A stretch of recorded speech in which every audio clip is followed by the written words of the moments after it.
All right, we are live. How am I coming in? Audio, video. Hello, Visaka. Hello, Metika. Welcome.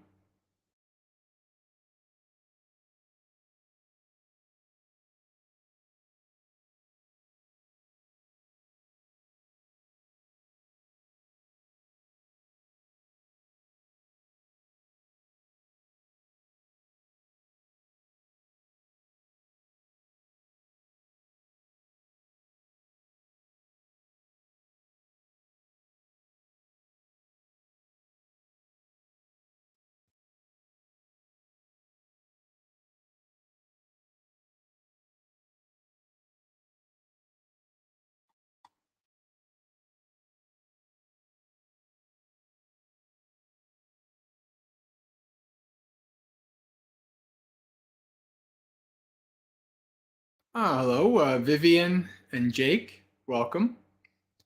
We're just giving it a few minutes, as always, before we get started for people to come in.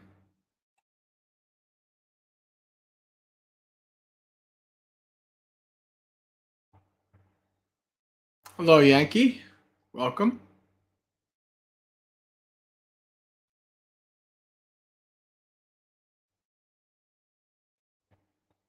Everything good, audio and video wise? Hello, Christine, Bella, and Gautam. Welcome.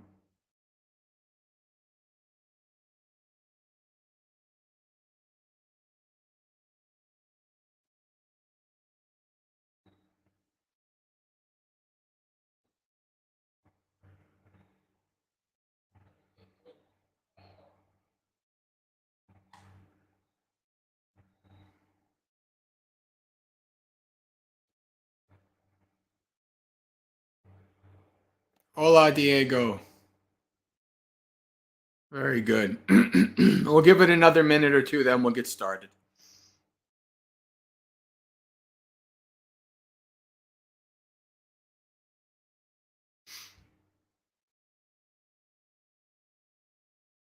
So, as I said, this is the last Dhammapalooza for about 5 weeks until first week of December.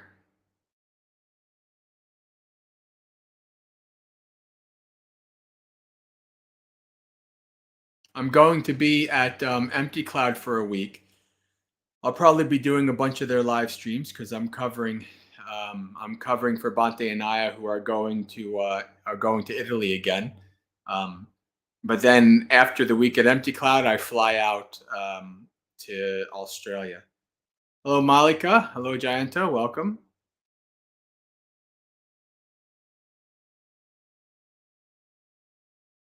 We'll give it another minute, then we'll get started.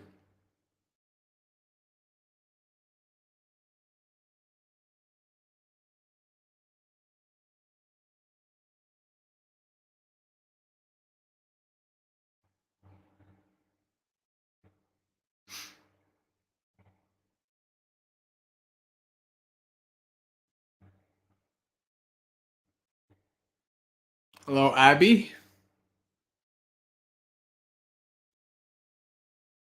And also Ivy May and Isla, I'm sure.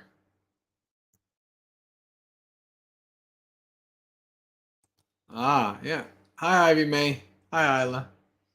All right, let's get started.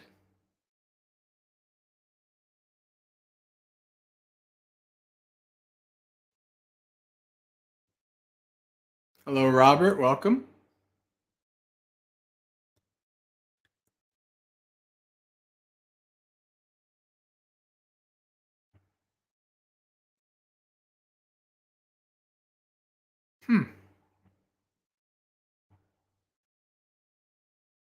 Here we go.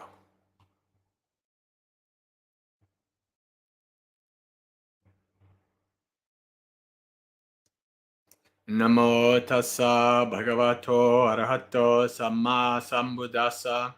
Namo tassa bhagavato arahato samma sambuddhassa. Namo tassa bhagavato arahato samma sambuddhassa. Honor to the sublime one, the worthy one, the fully self-enlightened one. Tanha janeti imangehang Aneka jati sangsarang sandha visang anibisang gahakarakang gave santo dukkha jati punapunang gahakaraka ditto si punnagehang nakahasi sabbate pasuka bagga gahakutang visankitang visankara gatang chittang tanhanang kayang ajjaga sinha kanka Yadhahave patubhavanti dhamma atapino jayato brahmanassa attassa kanka vapayanti sabba yato pajjanati sahetu dhammang Yadahave patubhavanti dhamma atapino jayato brahmanassa attassa kanka vapayanti sabba yato kayang pachayang vediti Yadahave patubhavanti dhamma atapino jayato brahmanassa vidupayang tittati marasenang suryova obhaseyang antalikanti. All right, the English. Craving is the builder of this house. There were many a birth I wandered in samsara, seeking but not finding the builder of this house. Sorrowful it is to be born again and again. O house builder, thou art seen. Thou shalt build no house again. All thy rafters are broken, thy ridgepole is shattered. My mind has attained the unconditioned. Achieved is the end of craving. All doubts vanish. As phenomena grow clear to the Brahmin, ardent, absorbed, his doubts all vanish when he discerns what has a cause. As phenomena grow clear to the Brahmin, ardent, absorbed, his doubts all vanish when he penetrates the end of conditions. As phenomena grow clear to the Brahmin, ardent, absorbed, he stands routing the troops of Mara like the sun that illumines the sky. Sad. All right, friends.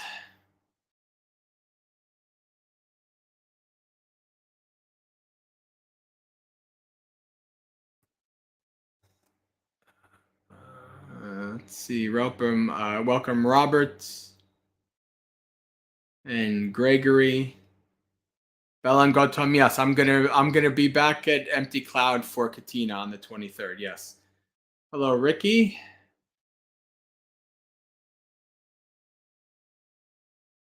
All right.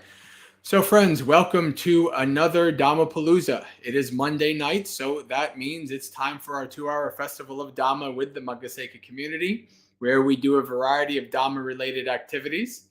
We did some chanting, and we'll do some meditation later. And in between, who knows? There's a variety of things we can do. We can have Q&A, we can read suttas, we can have Dhamma talks. This is where it comes in that this is a community guided and led event, meaning that if you have any questions you'd like me to answer, any topics you'd like me to talk about, or you'd like the community to discuss, then you can put those in the chat and we will go over these things. I never put a topic. I only put Dhammapalooza in the date, and that's because I don't know what the topic will be. We'll have to see what comes up. Of course, I always have a sutta on backup, and if nobody has any questions or talk topics or anything like that, we can always read a sutta. So for the next couple of minutes, if you have any questions or talk topics or discussion topics, then put those in the chat. While you're at it today, during the Dhammapalooza, feel free to talk to each other in the chat, say hello, talk Dhamma to each other, no problem. If you're talking in the chat while I'm talking, that's not disrespecting me or disrupting me or anything like that. So please get to know each other and please have a good, friendly community atmosphere. So we'll give it a minute or two to see if anything comes up in the chat. And if nothing comes up in the chat, we'll read a sutta.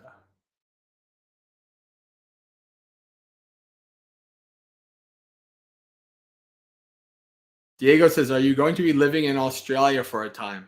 No, just visiting, but I'll be there for a month. So I'll be staying on average 2 to 4 days at a variety of different monasteries, kind of going from place to place, lots of flying, lots of traveling.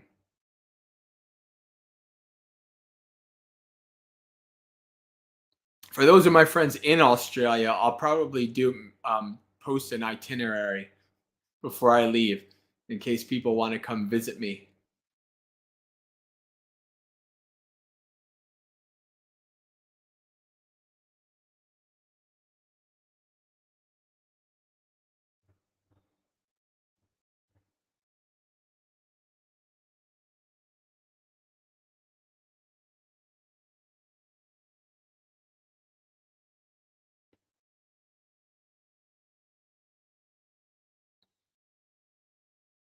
Mm. Jake asks a question that I'm not exactly the best to answer. What are some guidelines in keeping in mind when planning an altar? The space in my home is very limited, and I want to avoid setting up anything improperly. Um, See, I don't know that there is any very specific way to do an altar. I'm sure, depending on the type of Buddhism, um, maybe in like Zen and places like that, they're a bit more strict on everything has to be exact. I've not really seen that in Theravada much. I mean, it also could be that Bante G wasn't really big onto these kind of things, and neither am I. But even when you go to kind of like different like Theravada monasteries, there's different levels of things have to be a certain way, or things can just be whatever way. Um, so I don't know. What I would say is, it, try to do what works for you, right? Whatever the altar, whatever's on the altar, or however you do the altar, practice and try different things and see what works for you.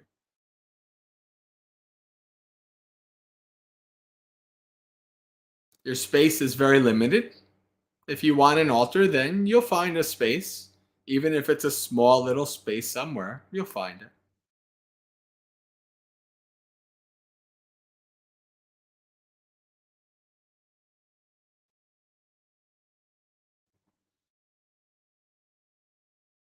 If you have any follow up or clarifying questions on that, feel free to type it in the chat and I can talk more about it. Oh,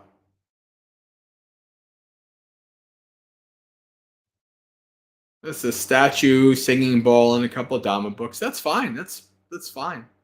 Yeah. I mean, some people, use incense. Some people don't. Incense is horrible for me. It's just it destroys my everything. Especially bad incense, but even good incense makes me feel like I have a sore throat, and it's just nasty for me. So I even when I did have an altar for a brief time in the early days of my practice, I didn't do incense. Um, But, incense and flowers, and these are pretty typical altar things.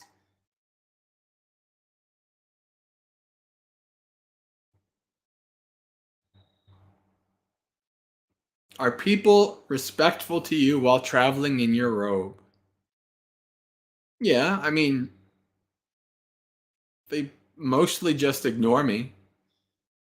I'm just another person sitting on a seat on a plane or a bus or whatever. Very, very, very, very rarely does somebody kind of strike up a conversation or ask a question. But mostly just people are doing their, on their own business, doing their own thing.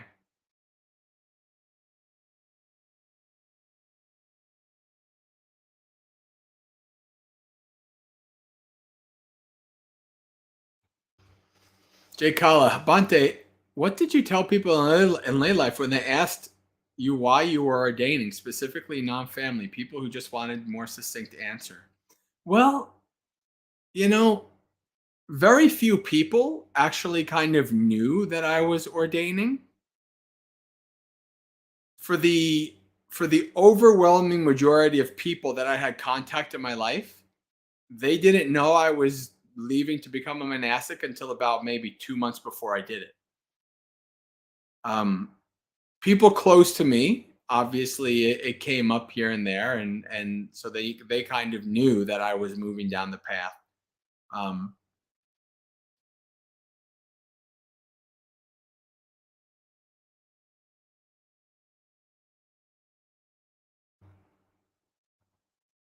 it's one of those things where,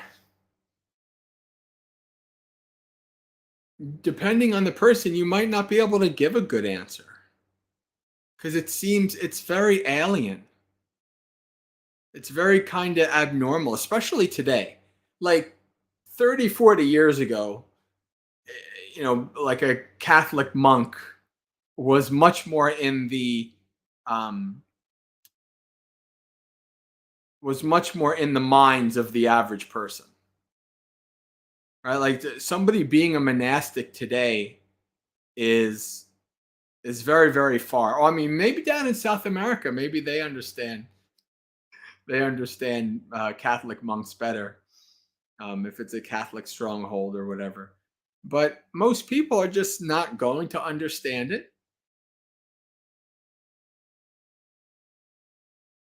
I guess what I would say is that, I would say, I think I said, partly what I said was that it was a calling. People kind of understand a calling. Um,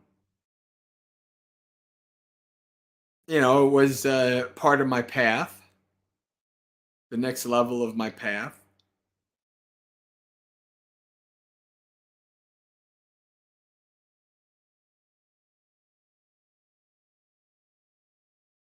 And it was something that I wanted to do. And I knew if I didn't try it, I'd regret. I guess I didn't really have a lot of these kind of conversations with people. So, I mean, that's what comes to mind. Um,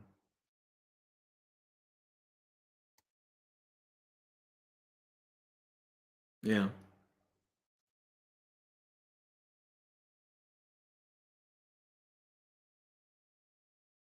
That's so unfortunate they don't take the time to speak with you. Well, yes and no. I mean, I am a talker. There was one flight where I did talk to a gentleman, an Indian gentleman, for the whole flight. He kept asking me questions and he talked to me, and that was fine. I like talking to people.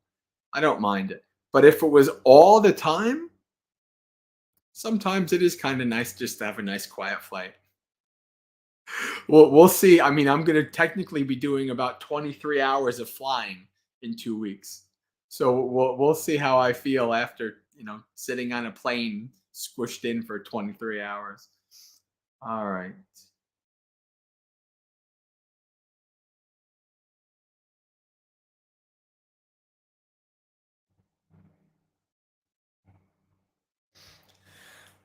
Gregory asks, for the fourth foundation of mindfulness via Analio, I have a hard time with practical meditation topic. Body, breath, feelings, and mind seem close to foundations for 1 to 3, but dhammas seem abstract.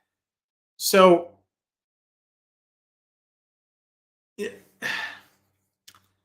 yeah, when it comes to Satipatthana, the first three are covering the main factors, right? The body, the feeling, and the mind. The fourth, Dhammas, principles, also covers body, feeling, and mind.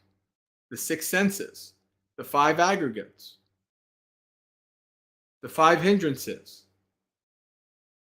right? All of these three things right there, you can experience, you can observe, you can investigate. Right. So the way I understand, the way I look at the fourth Satipatthana is exactly as is translated, principles. These are principles that the Buddha's teaching. They're kind of like frameworks for you to investigate, to apply. What about Vedana in relation to the six senses? What about Chitta in relation to the six senses? Etc. What about Chitta, the six senses in relation to the body? Right? You can apply these things as aspects of investigation, and then you have like the Four Noble Truths, which is a bit more of a, as you say, not abstract per se, but it's not like a grounding in direct experience per se. I mean, it is, obviously, right? If you're observing, if you're really, really paying attention to feeling, then you can see the Four Noble Truths in them, right? And of the mind, of the body, you can see this is dukkha. You can see when you have your craving. You can see when you have your cessation, etc. And the seven factors of awakening, another thing, right? You can know through your mind. Oh, this mind is being mindful. This mind is being energetic. This mind is being investigative. So the fourth satipatthana is still something that you can directly experience and investigate. It's just pretty densely packed with a lot of places and areas that you can investigate.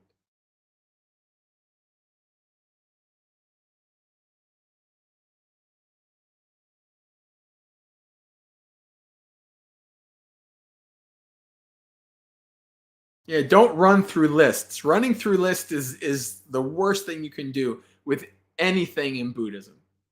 Running through lists does not help.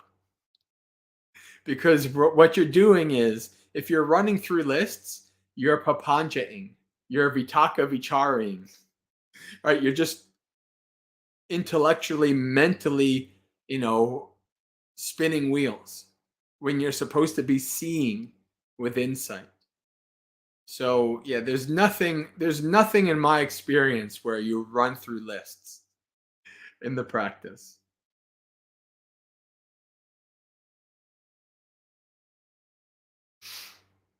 Are you able to donate blood? Yeah. Yeah, sure. Last time I donated blood, I donated it for myself. I needed a lot of blood.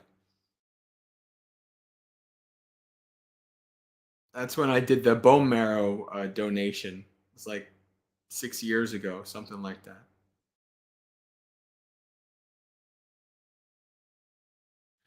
One hell of a guy. What do monks who only have one set of robes wear while washing them? You don't wash them all at the same time. You wash your lower robe? Well, you can use this as go around your waist. You wash this robe, it doesn't matter. You have your lower robe in your angsa. You have your lower robe, that's fine. Um, Worst comes to worst, if this robe is being washed or on the line or dry or whatever, you wear your sangati. What you just have to make sure that when you do something official like a puja or whatever, you need your three robes. You need your sangati, you need your uttarasanga, and you need your antaravasika, your sarang, your sabang. Uh, so you just have to make sure that this is why, at least for myself, I usually would wash my robes on days off. Like days that I didn't need to be fully formally kitted out. Now, of course, if you're by yourself, like you don't have to worry about that. If you're like hanging out in the woods or whatever, you don't have to worry about, I have to make sure I have my sangati and all these kind of things, like, to do something official. You don't have to worry about that. But if you're living at a monastery, you have to pay attention to those things.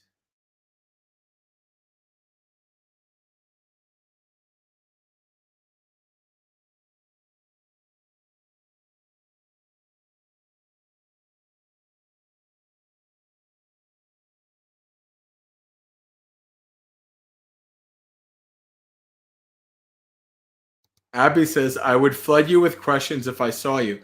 Well, if your mom and some other Canadian supporters actually get me to Canada next year, then we can have plenty of time to sit and talk. I'm in no rush. I'm a nomad. I have no place to go and no time to get there. So next year, hopefully lots of traveling. Sri Lanka, Colorado, California, Chicago, Canada, maybe Texas. I don't know. We'll see. Um, all right. Jake says, do you know of any Theravada monasteries in the Midwest? Yeah, tons. It seems so many are in California along the West Coast, but that's too far for me to visit for the moment. Depends on what you mean by Theravada monastery, right? There's, plenty of different, there's a bunch of stuff in Texas. There's stuff in Denver. Most of these things are just like immigrant population places. They're mostly temples. If you're talking about like Western Theravada places, then you're much more limited. Then yeah, almost all of those are going to be on the coasts. But there are places. And this is one of the main reasons why I'm trying to set up in Colorado, so that, years to come, will be a place, hopefully, that people can come and go on retreats for free, right? And come hang out with monks, stuff like that in the middle. So you don't have to fly to the coasts.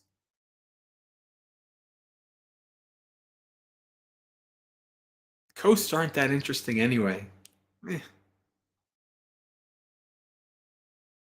I grew up on one, and I'm not all that impressed by the other. Oh, I like the Rockies. All right. You could Google World Buddhist Directory on buddhanet.net and then search by state and see what comes up.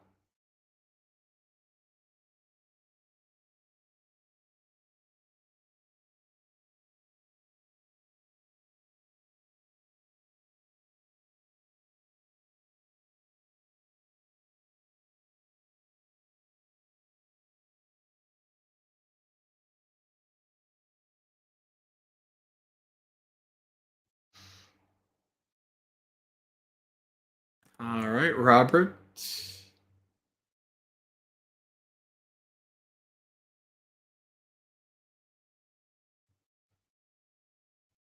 This might be an odd question, but a mosquito got into my house and bit me maybe 10 times. One mosquito 10 times?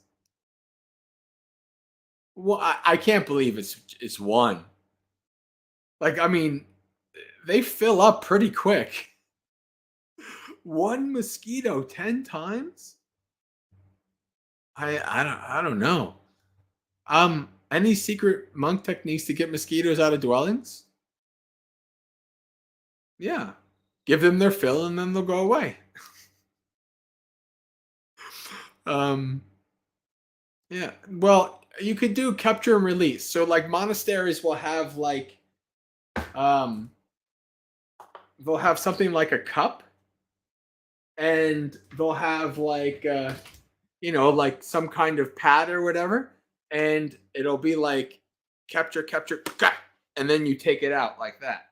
There's something like that, a capture and release system. You can do that.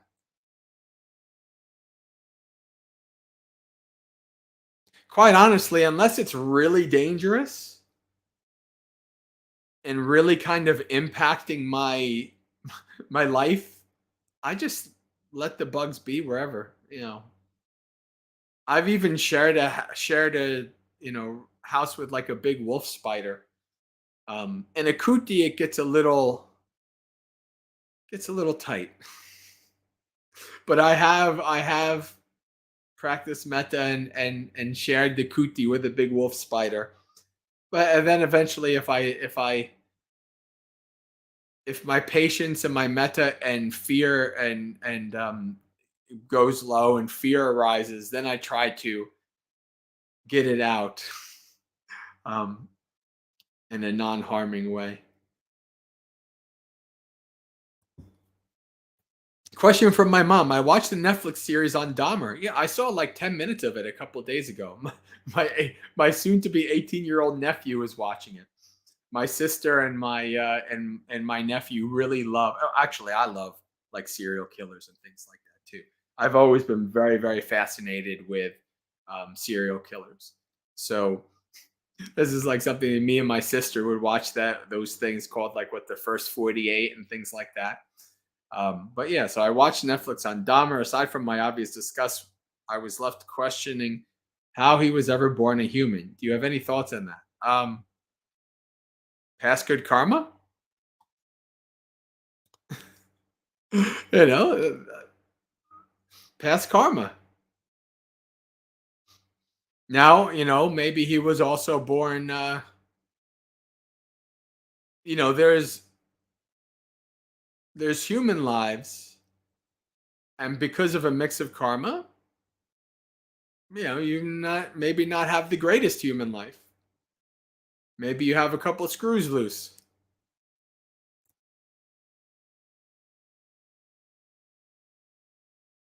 And of course, then you also have all the things, whatever. In addition to karma, you have genetics, you have socio-cultural stuff, whatever kind of mixed together to create Jeffrey Dahmer. Does karma ever make a mistake? No, because it's karma. It does what it does.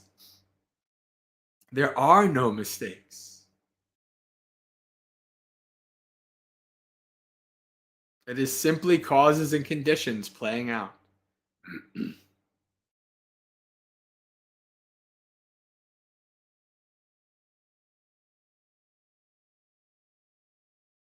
Can you bank your own blood? Yeah, I'm sure. I mean, I don't know. I'm sure you would probably pay for somebody to hold it somewhere. I don't know. Like I said, I had to give my own blood because that was given back to me after I did the bone marrow donation.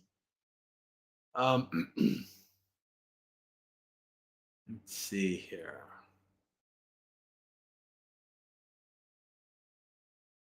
Hello, Sin. Welcome. Good to see you. Hello, Joy.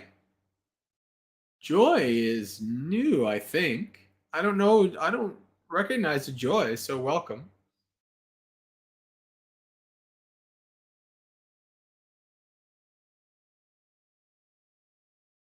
So this is talking about Dahmer. Would he likely take a lower form on his rebirth? Not necessarily. I mean, eventually, maybe. Whatever. So it's probably best to think about this. I don't have any dice, but it's like, like us like Dungeons and Dragons nerds. We had these things called like 20-sided dice, right?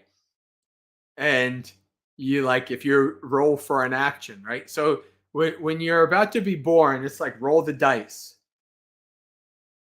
and if you get like a 10, then that's a deva. If you get like a 15, then that's a peta, a ghost. If you get a 20, then that's a human. Whatever. Like you just like when you die, roll the dice because you don't know. Nobody knows, and nor can you actually really control what you're going to be born next. With very, very, very rare exception. Very rare exception. For the 99.9% of people, you don't know what you're going to be next. it is considered, the Buddha explains in Digha Nikaya number 1 how people have wrong view.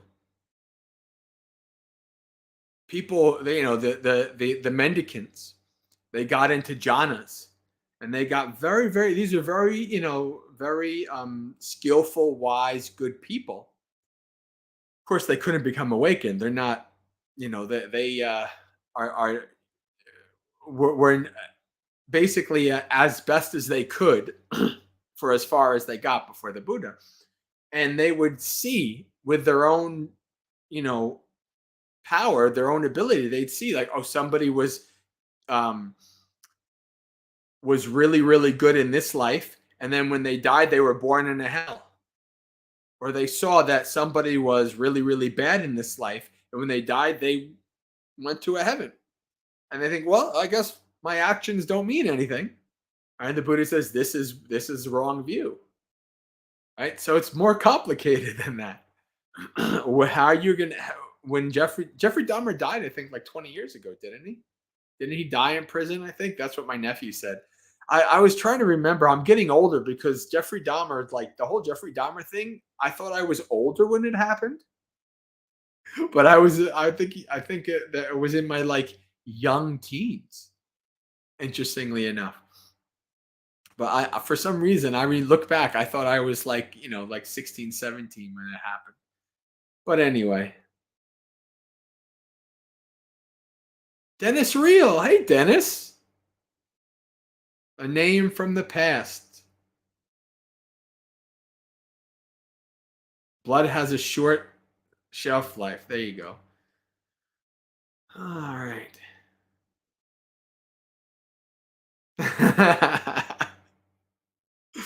Sin says, I want to share that I'm so happy to have the Dhamma in my life, not the Dharma.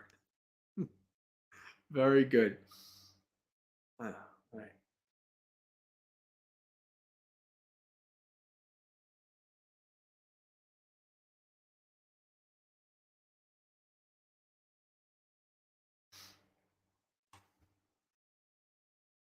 All right. Well, we've come to the end of the chat. Maybe it's time to read a sutta. It had a good almost 40 minutes or so of questions. So let's read about deer and traps. Let's read about the hunter.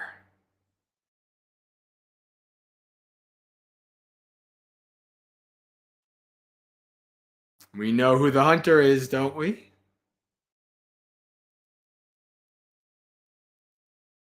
It's Mara.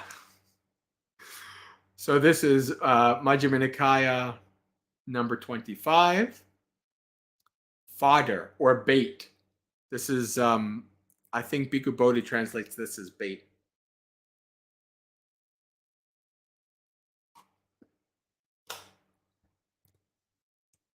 Okay.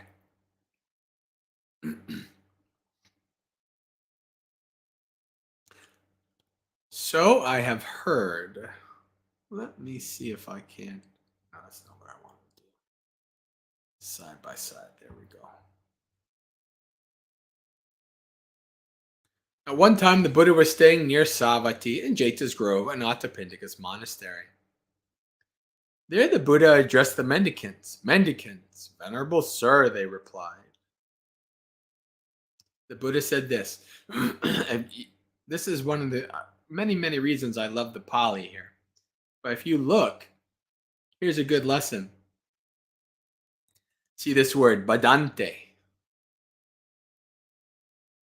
This is a word that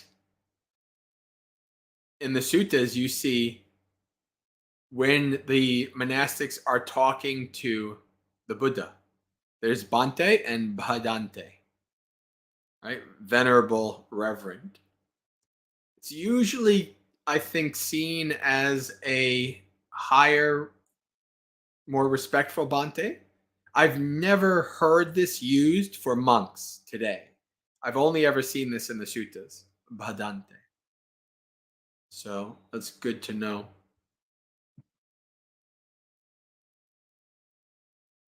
Mendicants, a trapper doesn't cast bait for deer, thinking, may the deer enjoying this bait be healthy and in good condition. May they live long and prosper. I think we know where Bante Sujato got that one. It's basically this. It's basically an accurate translation, but when I first read that he used that translation, I laughed. That's a great one. A trapper casts bait for deer,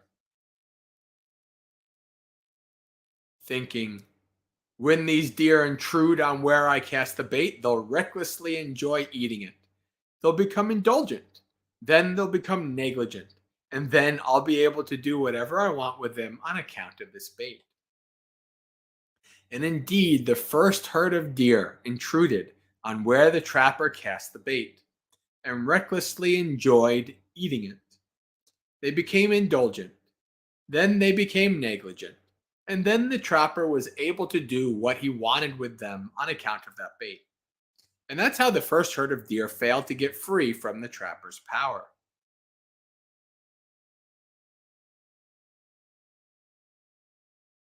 Then the second herd of deer thought up a plan. The first herd of deer became indulgent, and failed to get free of the trapper's power. Why don't we avoid eating the bait altogether? Avoiding dangerous food, we can venture deep into the wilderness region and live there. And that's just what they did. But when it came to the last month of the summer, the grass and water ran out, their bodies became much too thin, and they lost their strength and energy. So they went back to the same place where the trapper had cast the bait. Intruding on that place, they recklessly enjoyed eating it. And that's how the second herd failed to get free from the trapper's power. Now, this is an interesting one, isn't it? The second group of deer see, well, they went after that bait and they died. Why don't we just not go after the bait? And then they went away. But then the conditions were so strong that they went after the bait anyway. And they still got it in the end.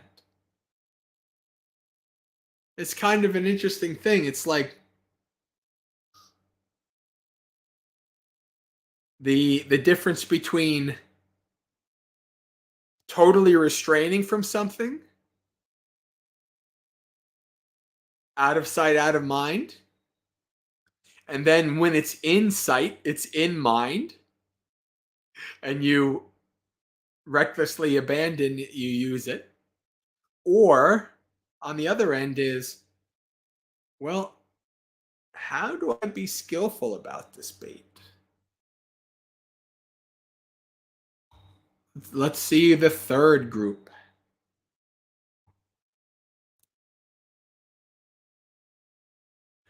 And that's how the second herd failed to get free from the trapper's power. So then the third herd of deer thought up a plan. The first, the second, failed to get free of the trapper's power. Why don't we set up our lair close by the place where the trapper has cast the bait? Then we can intrude on it and enjoy eating without being reckless. The middle way. We won't become indulgent. Then we won't become negligent.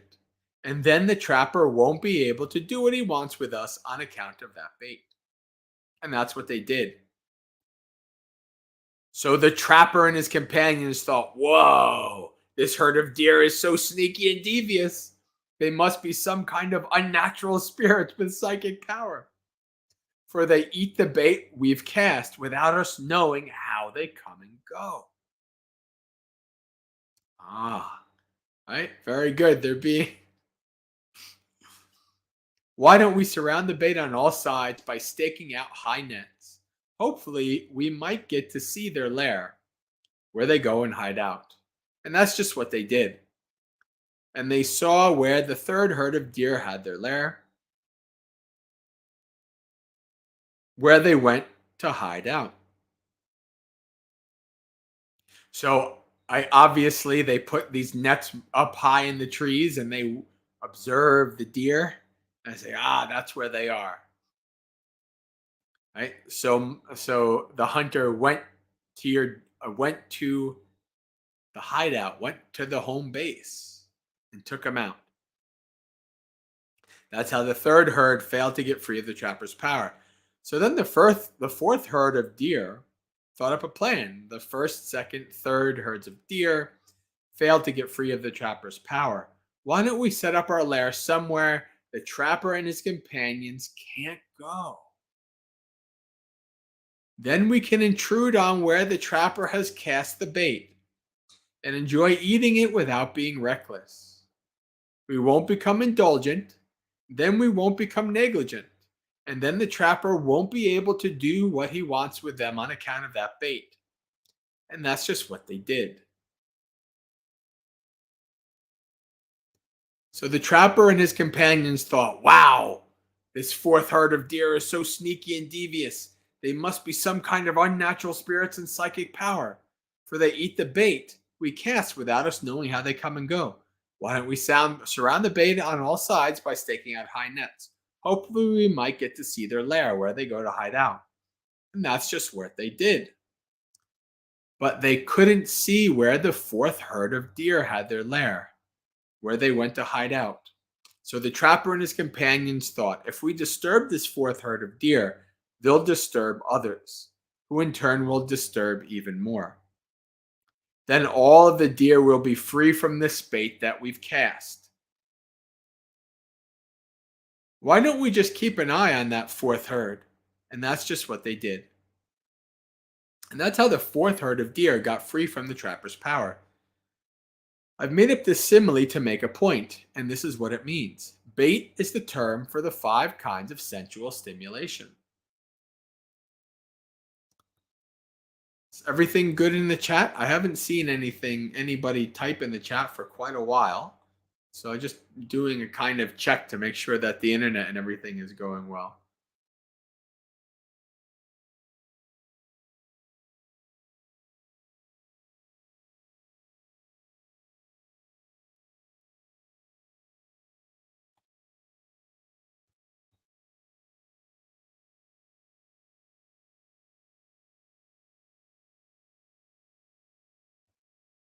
All right. So yeah. Okay, good.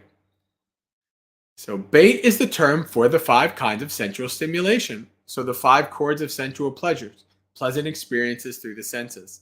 Trapper is a term for Mara, the wicked. Trapper's companion is a term for Mara's assembly. Deer is a term for ascetics and Brahmins. Now the first group of ascetics and Brahmins intruded on where the bait and the material delight of the world were cast by Mara, recklessly enjoying eating it. They became indulgent, then they became negligent, and then Mara was able to do what he wanted with them on account of that bait and the material delights of the world. And that's how the first group of ascetics and Brahmins failed to get free of Mara's power. This first group of ascetics and Brahmins are just like the first herd of deer, I say. And so the second group of ascetics and Brahmins thought up a plan. The first group of ascetics and Brahmins became indulgent and failed to get free of Mara's power. Why don't we avoid eating the bait and the world's material delights altogether? Avoiding dangerous food, we can venture deep into a wilderness region and live there. And that's just what they did. They ate herbs and millet, wild rice, poor rice, water lettuce, rice bran, scum of boiling rice, sesame flour, grass, or cow dung. They survived on forest roots and fruits or eating fallen fruit. Very similar to Buddha's asceticisms, right? Before he became awakened, when he did the 6 years of eating the grain of rice and etc. But when it came to the last month of summer, the grass and water ran out. Their bodies became much too thin, and they lost their strength and energy. And when your mind is like that, when your mind is in a state like that, you have very little power to be able to guard against Mara. They lost their strength and energy, and because of this, they lost their release of mind. So their mind was not released from greed, hatred, delusion, etc. So they went back to that same place where Mara had cast the bait and the material delights of the world. Intruding on that place, they recklessly enjoyed eating them. And that's how the second group of ascetics and Brahmins failed to get free from Mara's power. The second group of ascetics and Brahmins is just like the second herd of deer. So the third groups of ascetics and Brahmins thought up a plan. The first, the second, and the third. The first and second failed to get free of Mara's power.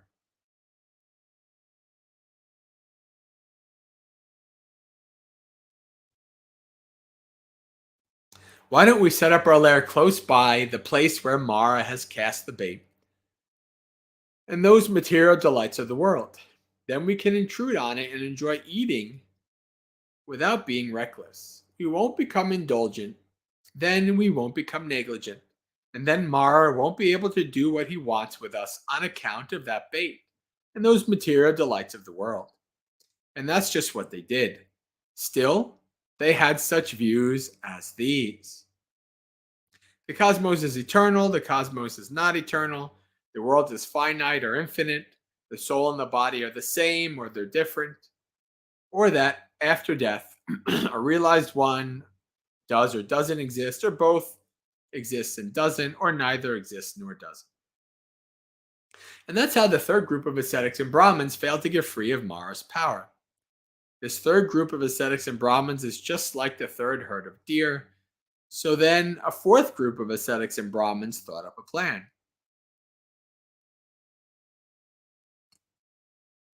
The first, the second, and the third group of ascetics and Brahmins failed to get free of Mara's power.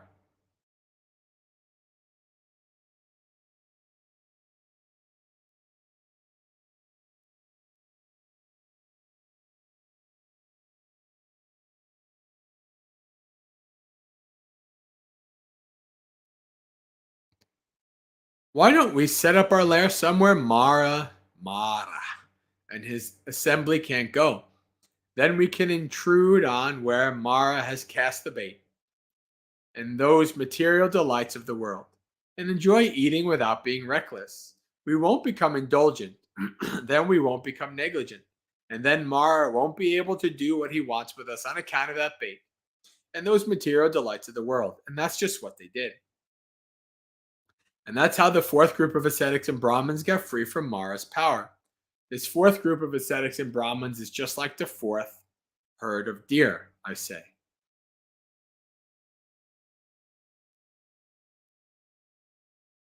And where is it that Mara and his assembly cannot go?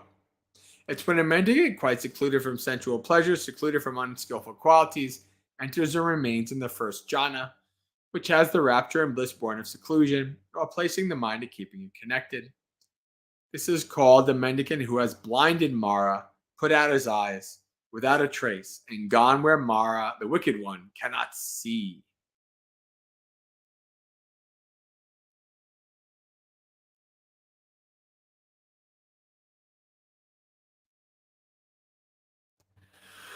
Furthermore, as placing of the mind and keeping it connected are still, the mendicant enters and remains in the second jhana, which has the rapture and bliss born of immersion, with internal clarity and confidence and unified mind, without placing the mind and keeping it connected.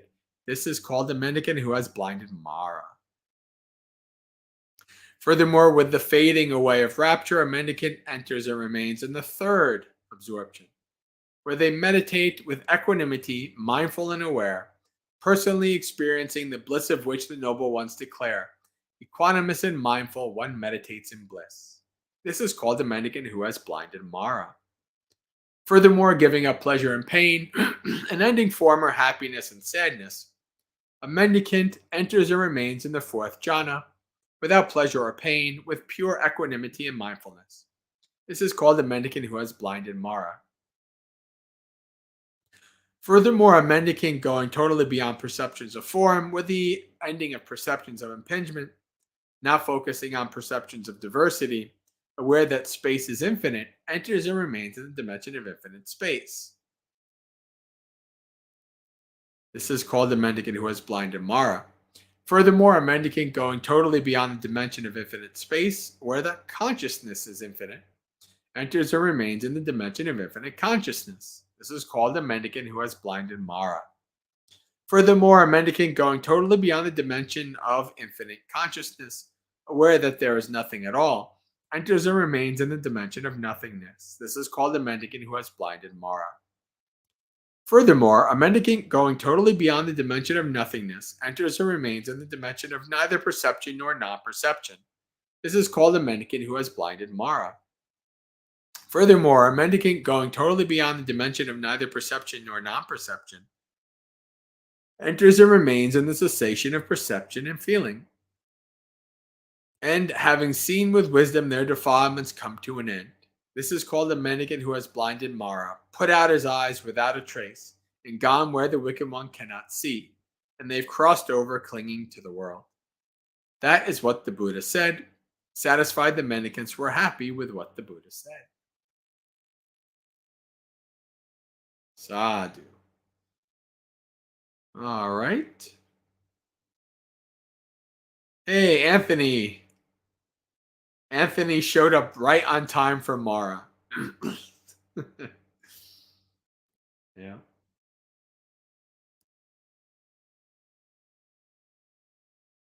The deer communicating and confusing the trapper is hilarious. Yes, Kala, it is. Sin does not favor Mara. Very good. It's good. It's good not to do so. All right.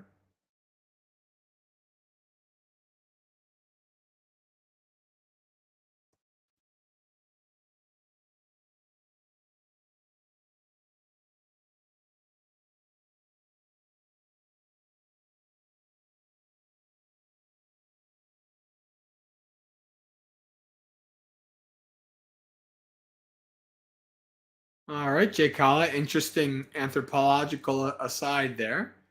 Um,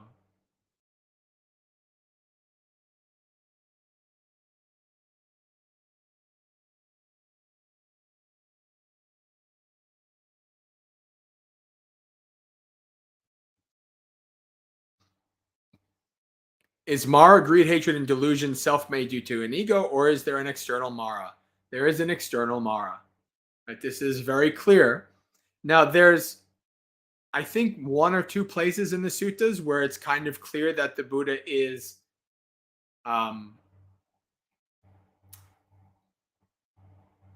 saying like a mere, like talking about Mara in terms of your greed, hatred, and delusion. And you could take that either as that is also Mara, or the Buddha is kind of anthropomorphizing something in your own mind. But it is very clear in the suttas that Mara is a being, and Mara likes people in their place. That place is enraptured in sensual pleasures. When you're not enraptured in sensual pleasures, Maras do not like it.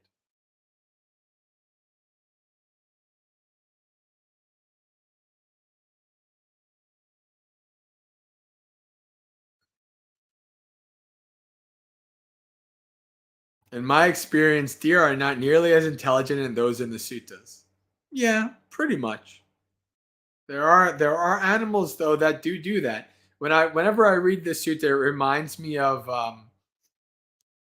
the 40-30 year journey of Bhavana Society's kitchen, and probably most forest monasteries places, of dealing with field mice coming into the kitchen.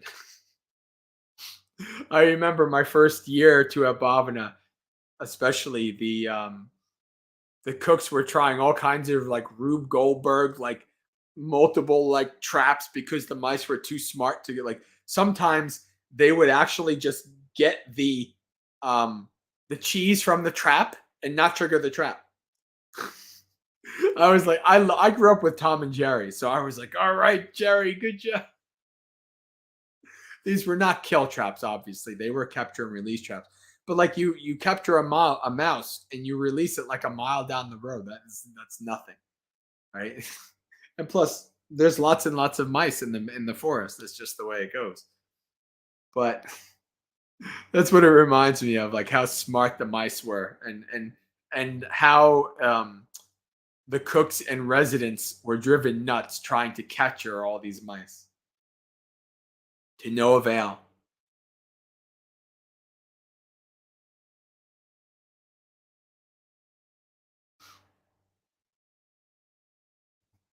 All right. Well, it is 9, and we have completed the sutta. Why don't we do our guided meditation then?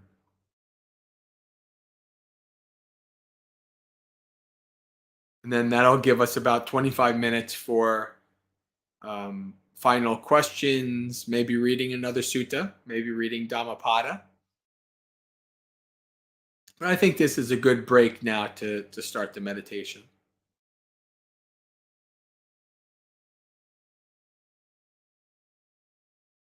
So begin by setting up your body in a comfortable and stable position, whatever works for you, on a chair, cushion, or a couch.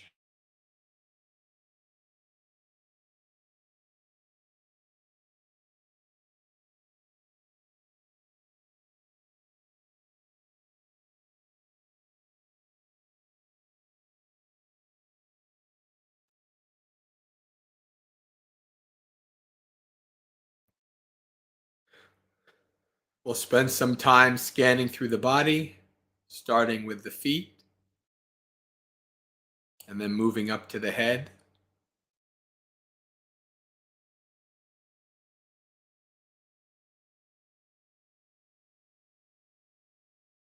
Bring your focus and attention to the feet. By focus and attention, this means focusing in on whatever feeling or sensation arises in that part of the body.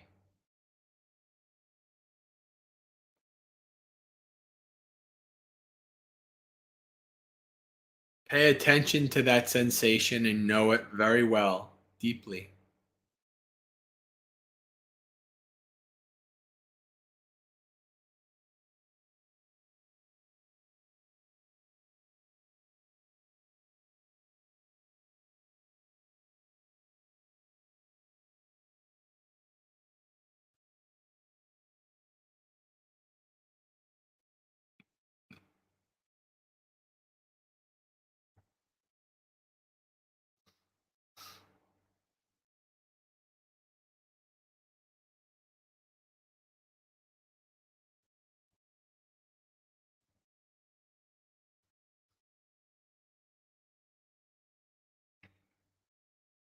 Move up through the ankles into the calves.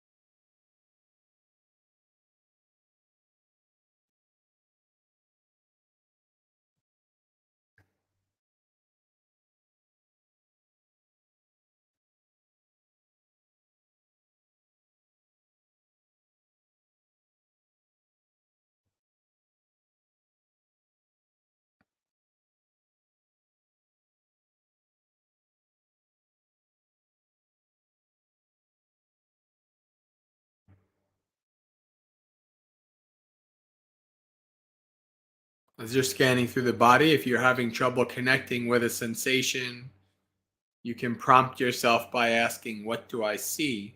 What do I feel? And often as not, a sensation will arise in your field of awareness.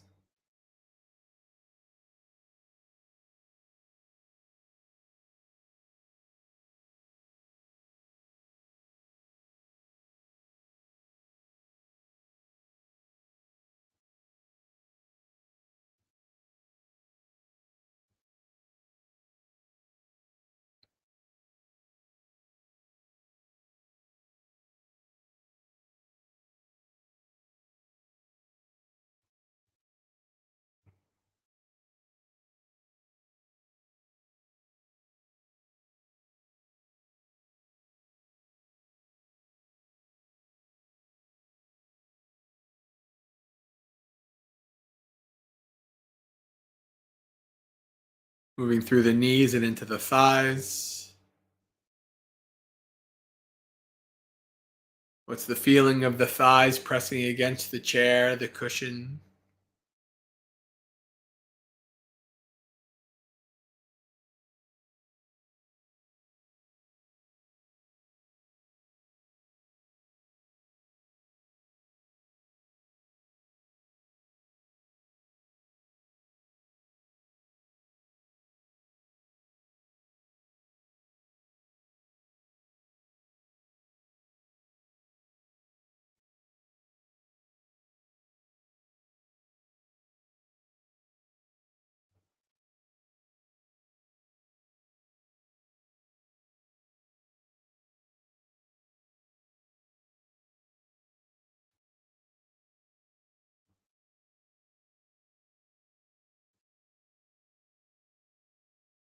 Up through to the hips and pelvis. Pay attention to how the position of the hips and pelvis impacts your lower body and the spine. This is an important part of the body to pay close attention to for good posture and for less pain as you sit.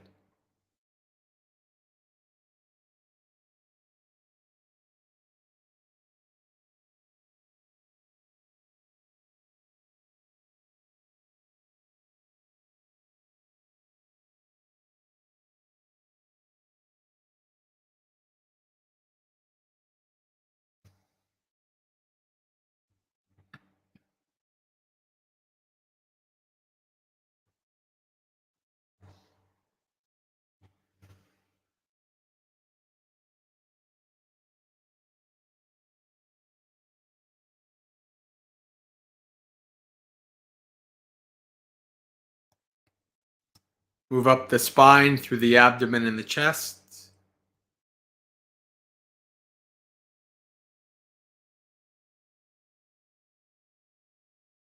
Ideally, your spine should be in a neutral position, not bending and stretching here or there.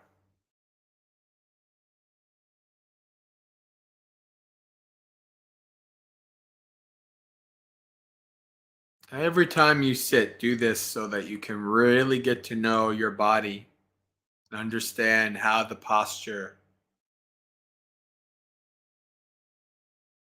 causes stability and comfort or instability and pain over time.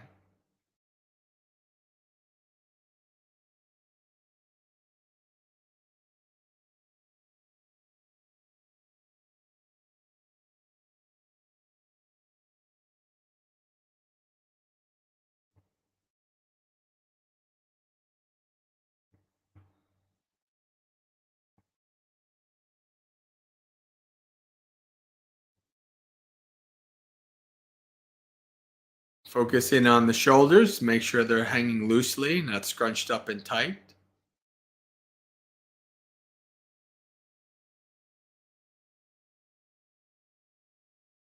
And then down through to the elbows and hands. Observe how their position also impacts your posture.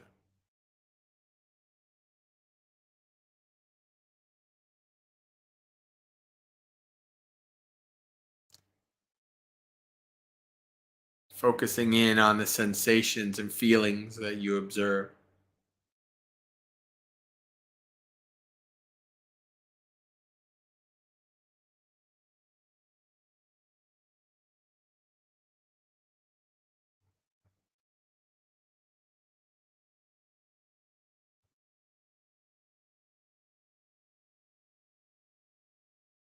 And finally, up to the head.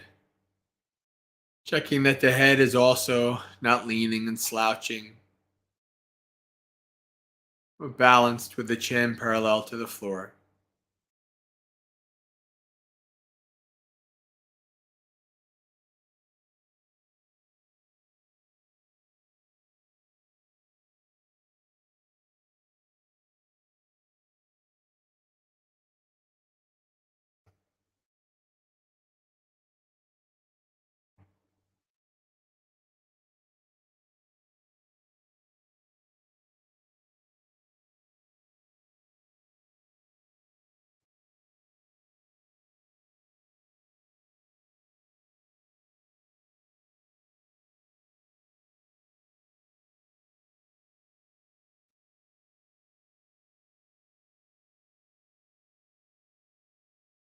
When you're done setting up your body, let the body go and take 3 deep breaths.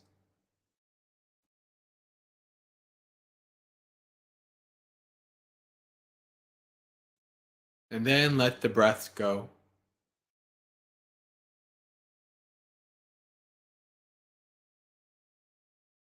From here on in, try not to manipulate or control the breaths in any way.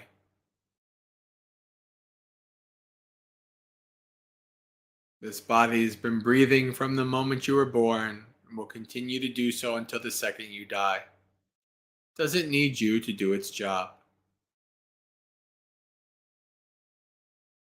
Your job is to simply observe, investigate, and abide with the breath, watching as the body breathes in and breathes out.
As you follow your breath, your mind will become bored and will seek to run away to the past or the future, across the world or the galaxy, or an external distraction will arise.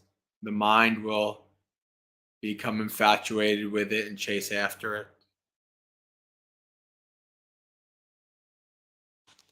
When this happens, after a time, you'll slowly start to dawn on you that you've been taken away from the breath. At that point, fully acknowledge you've been taken away from the breath and try to come back to full focus and mindfulness.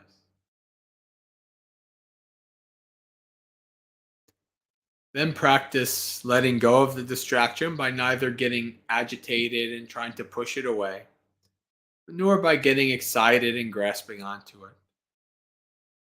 Try to do your best to simply let it go, to let it be. Give it no attention, focus, or energy. Let it go on its way and return to the breath. And whenever you're distracted away, no matter how many times, acknowledge, let go, and return over and over.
Acknowledge, let go, and return. Always come back to the breath. Breath is home. It's always waiting there, doing its job, ready for you to come and follow it towards a calm and peaceful mind.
As you're following your breath, every once in a while, check in with the state of your mind. Is your mind becoming more calm and tranquil or not? As the mind becomes more calm and tranquil, you may begin to notice more subtle, deeper characteristics of the breath. Sometimes the breath is long and deep, sometimes short and shallow. Try to pay attention to how the breath is changing. See the dynamic nature of it.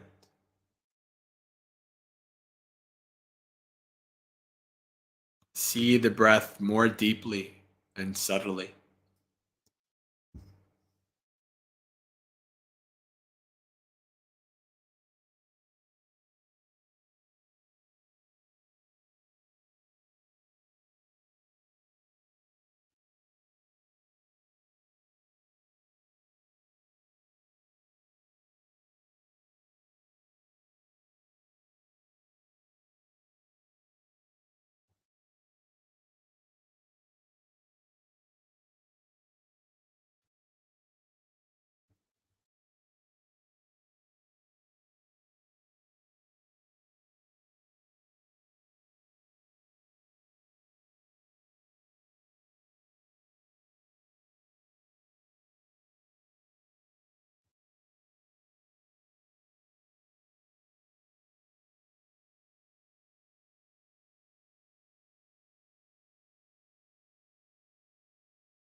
Slowly open your eyes.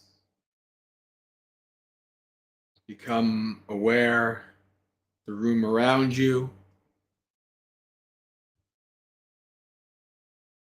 Coming back to the external.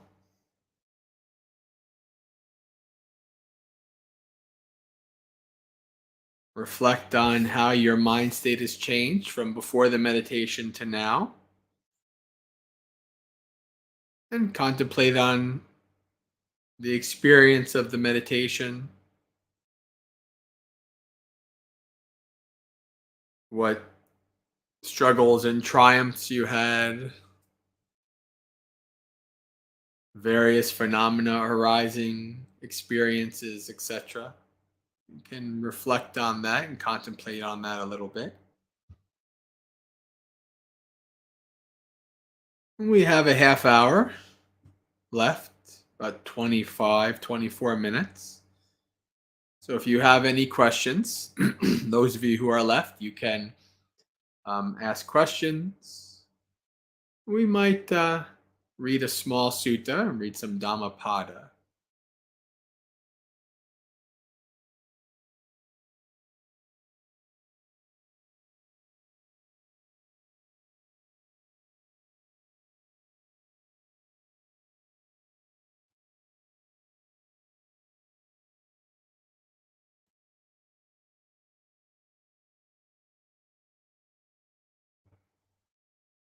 Oh, I forgot. I forgot about, what did I call it? We did it last week. Where I said pick a number. Oh, I think was it called Anguttara Nikaya Roulette or something like that? We can do something like that. Oh, Jake has a question.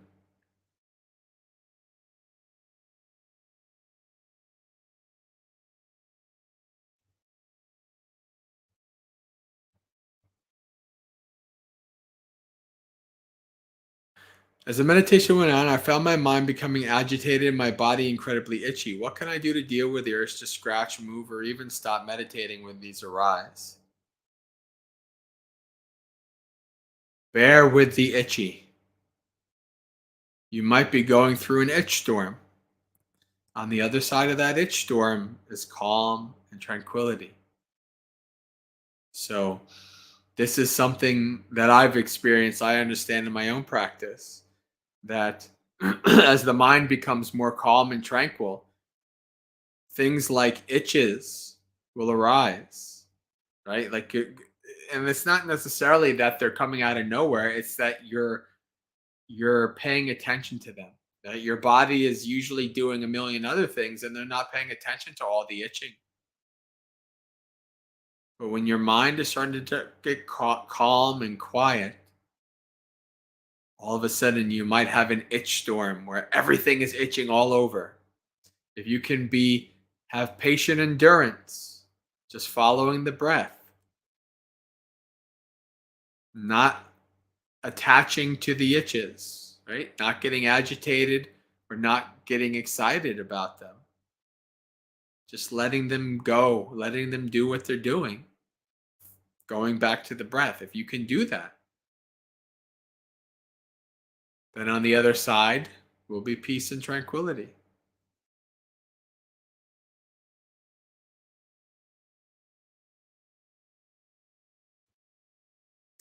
You can also take the itch as an object of investigation. You can dive into the itches, really understand them, know the itch for what it is, see it deeply, right? Understand, what is this body? What is this feeling of an itch? What does it feel like in the body to itch? Really know what that sensation is. Dive into it. Really know it deeply. What is the mind like? What is the tone, the general tone of the mind state like when experiencing a bunch of itching? What thoughts arise in the mind? Narratives about the itching, right? What about the impulses that arise? Strong desires to scratch the itch. Try to patiently endure these as long as you can. Really dive into the itches. If they're so strong, they take you away from the breath. Know them deeply. Then, when you can, return to the breath.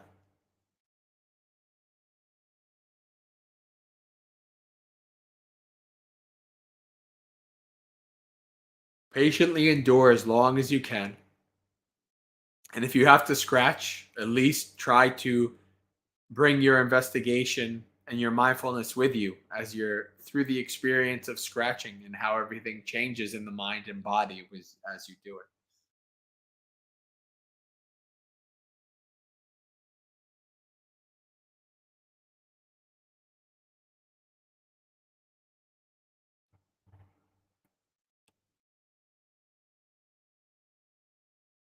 All right. So let's play Samyutta Nikaya roulette. After I say go, those of you who are still here, type in a number between 1 and 57 after I say go. 3, 2, 1, go.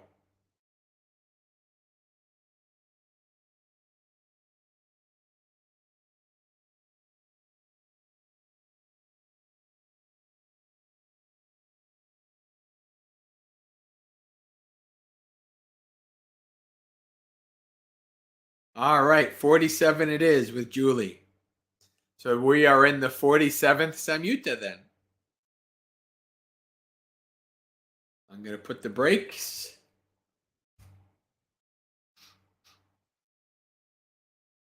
After I say go, type in a number between 1 and 80. A number between 1 and 80. And 47th. Ah, we are on the Satipatthana Samyutta. Very good. Very good. Let's see what sutta comes up. 57. All right. So Samyutta Nikaya number 47. Sutta number 57.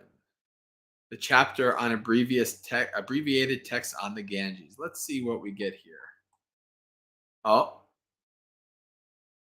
this must be a short Samyutta.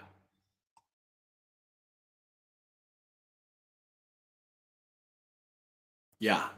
So this is a short Samyutta. So we get to the end here. Let's actually. Oh, I forgot to share screen here. All right.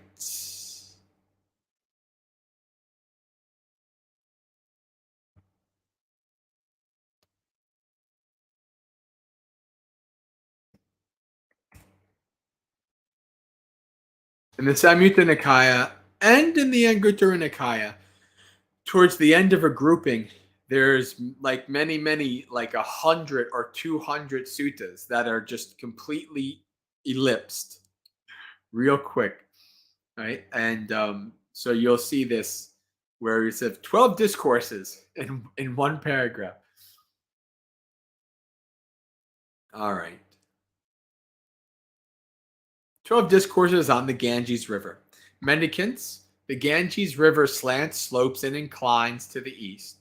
In the same way, a mendicant who develops and cultivates the 4 kinds of mindfulness meditation, Satipatthana, slants, slopes, and inclines to extinguishment. And how does a mendicant who develops the 4 kinds of mindfulness meditation, slant, slope, and incline to extinguishment? It's when a mendicant meditates by observing an aspect of the body, keen, aware, and mindful, rid of desire and aversion for the world. They meditate observing an aspect of feelings, mind, principles. keen, aware, and mindful, rid of desire and aversion for the world. That's how a mendicant who develops and cultivates the four kinds of mindfulness meditation slants, slopes, and inclines to extinguishment. And then it says to be expanded for each of the different rivers. Right. So this is it's the same sutta, but just replacing the different rivers. And you see at the bottom here, the suttas, the groupings of suttas have like a little mnemonic, like a little verse to like remember. 6 on slanting to the east, and 6 on slanting to the ocean. So 6 rivers that slant to the east, 6 that slant to the ocean. These 2 6s make 12, and that's how the chapter is recited. There you go, a little note.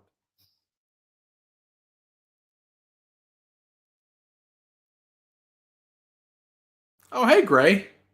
Welcome. Good to see you, my friend. From down under, I believe New Zealand. I'm pretty sure New Zealand, if not, definitely Australia. I'll be coming down your way to Australia in a couple weeks. So let's go back to the Samyutta Nikaya. So when I say go, a number between 1 and 57. 3, 2, 1, go.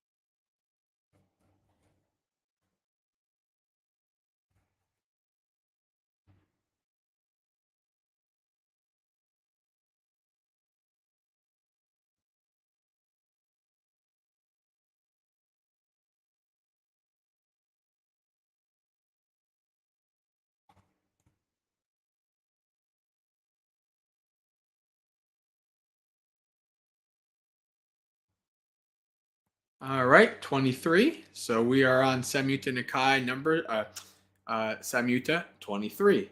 So when I say go, a number between 1 and 80. 3, 2, 1, go. 23. Let's see, which one is 23?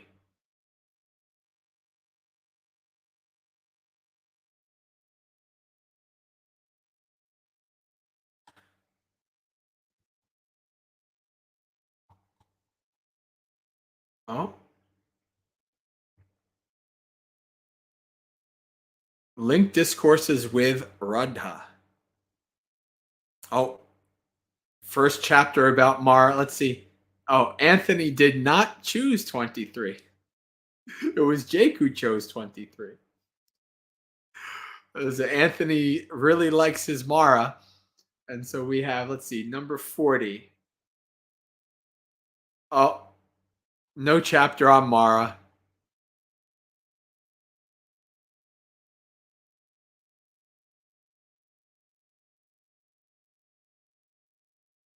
Oh, I guess, yes. 11 discourses on Mara. There you go.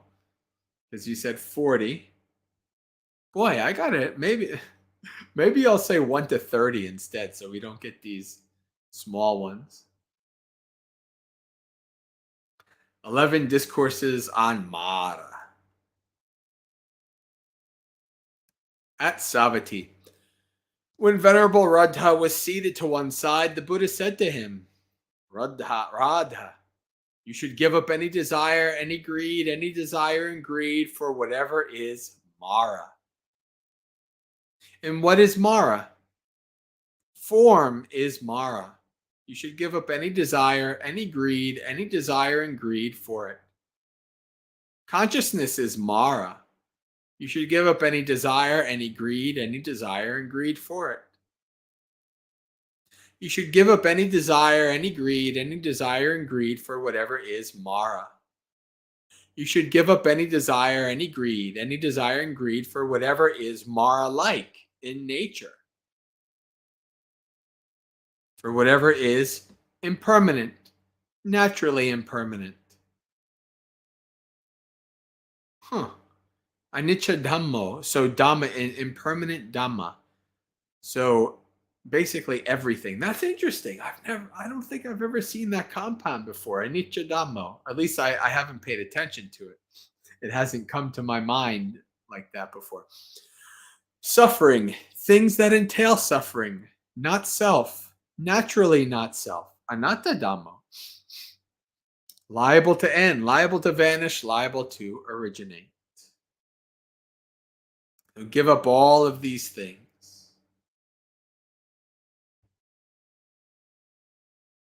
All right.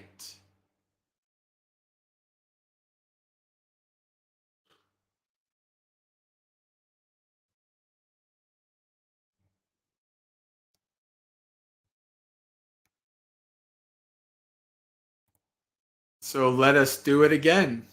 One more time, I think we should do it.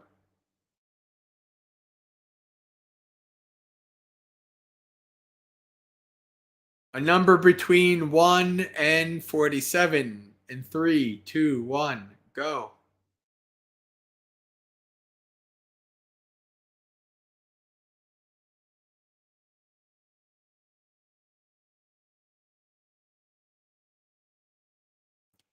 There it is, 44.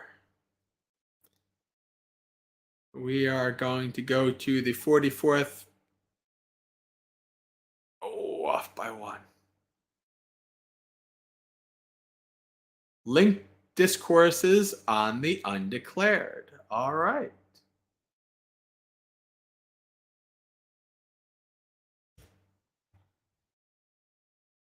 Number between 1 and 50.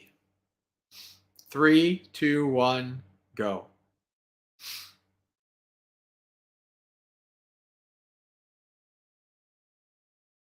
And I have to remember to do this in the beginning of, because at the end it's only like 1 or 2 people putting a number. I have to do this at the beginning. I think people, it's more exciting. 25. I'm actually going to write a note here.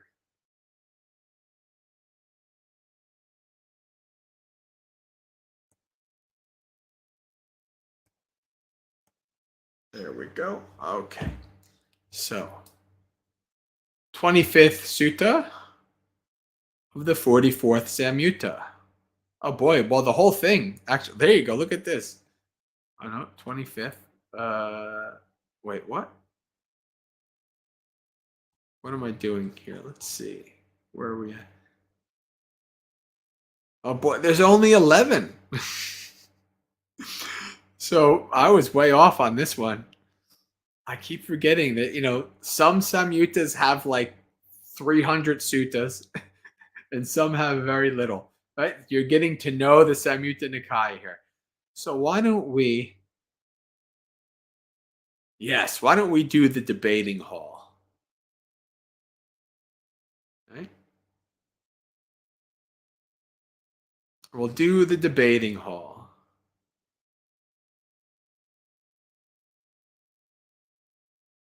Andrew's watching on the TV as well. There's a bunch of people who are casting, who like to cast and chill, huh?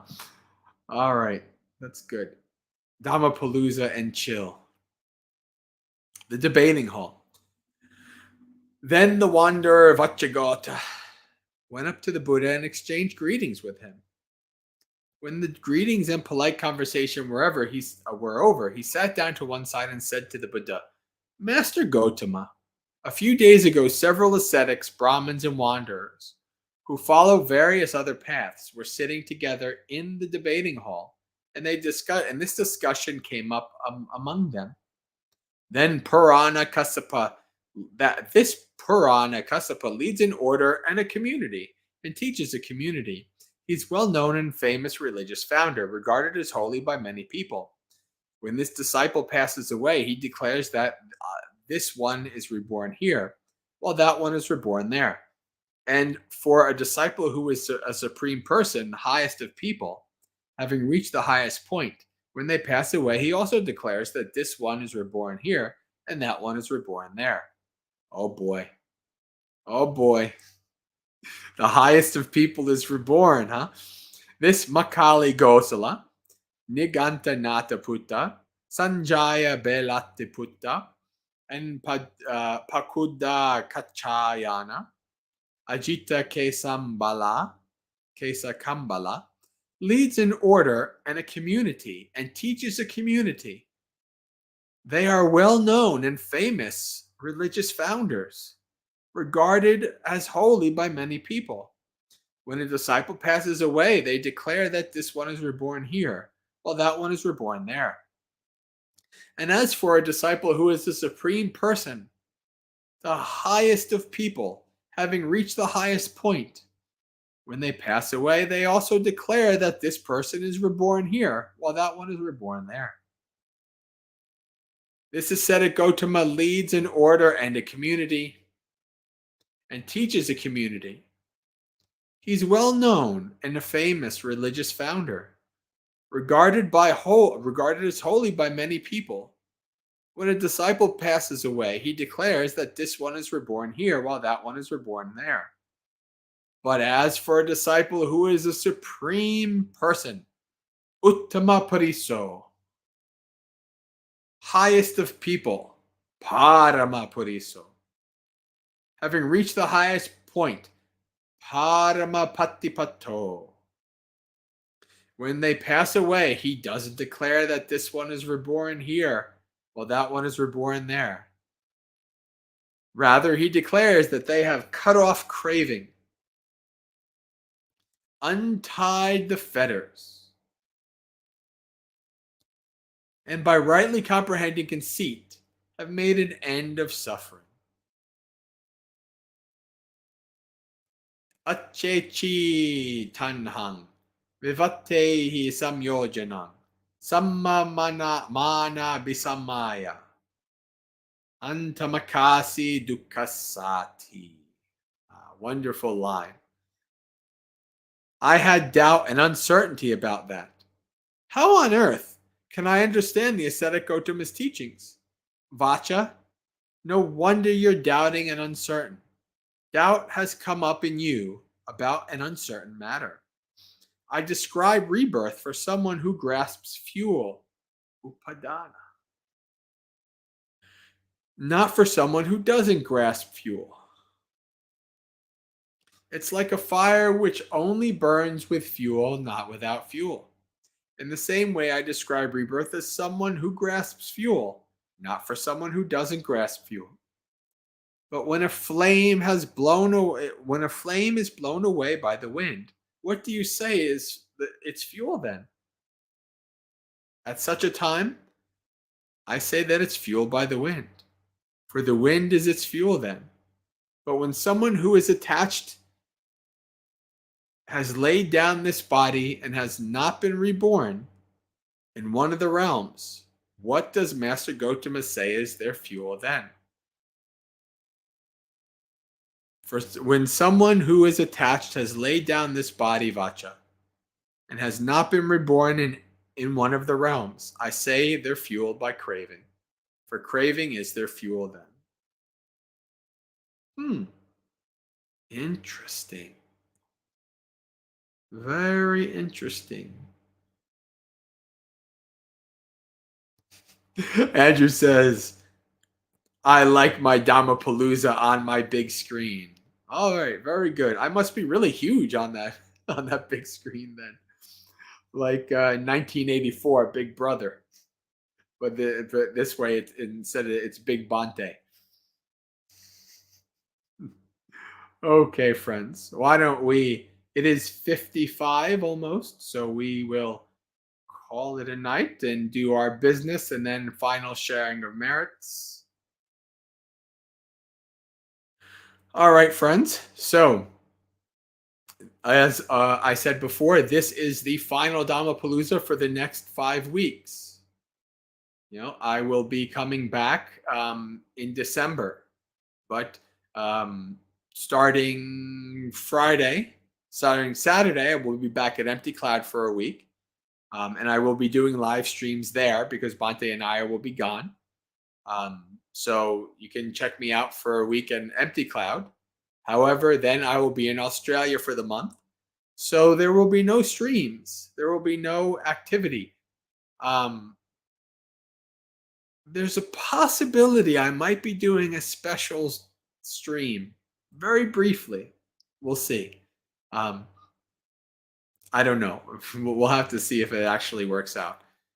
But most likely nothing at all. So don't expect any of the regularly scheduled programs for until December. So if you are new and you'd like to keep in contact, I do Zoom retreats. We are doing a Zoom retreat in December, second weekend in December. I haven't put up the information yet, but we do streams, retreats, videos, articles, all kinds of different things. You can go to the website Maggasekha.org. That is scrolling on the bottom, Maggasekha.org. This is my headquarters. Anytime I post a new YouTube video, anytime I'm streaming, anytime anything, a new retreat is up. That website, I make a post there. So you go to the website, Maggasekha.org. Top right, you can put your email in and then you click subscribe. And anytime there's something new that I post, you'll get an email. Same thing on YouTube. You can subscribe and click the bell. And then anytime I put up a live stream or a video or anything like that, you'll get a notification.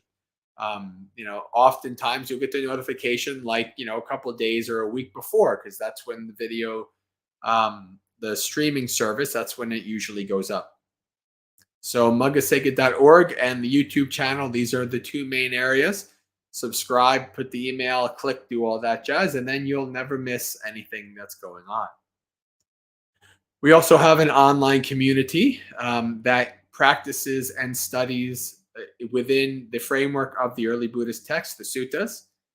If that sounds interesting to you, on the Discord program, you can join us. So send an email to maggasekha@gmail.com and ask for an invite, and then you will get an invite.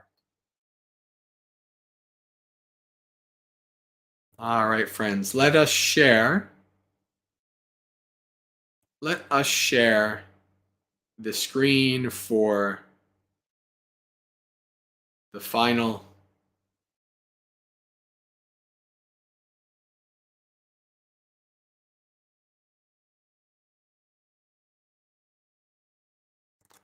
all right. What am I doing? There we go. There's share merit.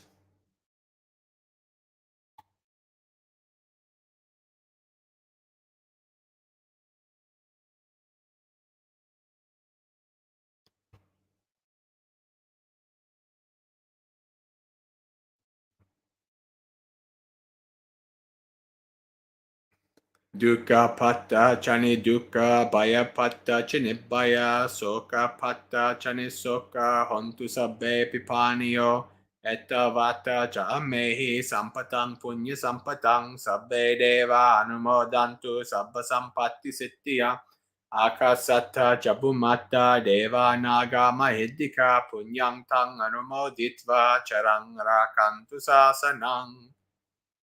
May the suffering ones be suffering free, and the fear-struck fearless be. May the grieving shed all grief, and may all beings find relief. May all beings share this merit that we've thus acquired for the acquisition of all kinds of happiness. May beings inhabiting space and earth, devas, nagas, and yakas of mighty power, share this merit of ours. May they long protect the Buddhist dispensation. Sadhu, sadhu, sadhu. All right, friends. Until December, may you have a spiritually successful and peaceful practice. Sukhi Hotu, may you be happy and at ease. Practice well and be well. And I will maybe post little videos or type, something in, just giving updates of what I'm doing. Maybe some pictures. We'll see. Um, I'll try to give some travel updates and all that as we go.